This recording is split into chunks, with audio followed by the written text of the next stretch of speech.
Hello everyone and welcome to Online Help Guide. Today in this video, I'm going to show you how to download and install Geenie app on Android mobile.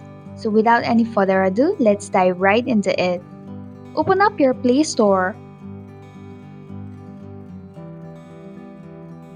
In the search box, type in Geenie app and perform your search.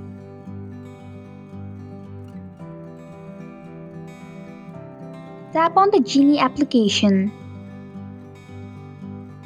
Then tap on the install button to begin the downloading process. It will take a while to download the app.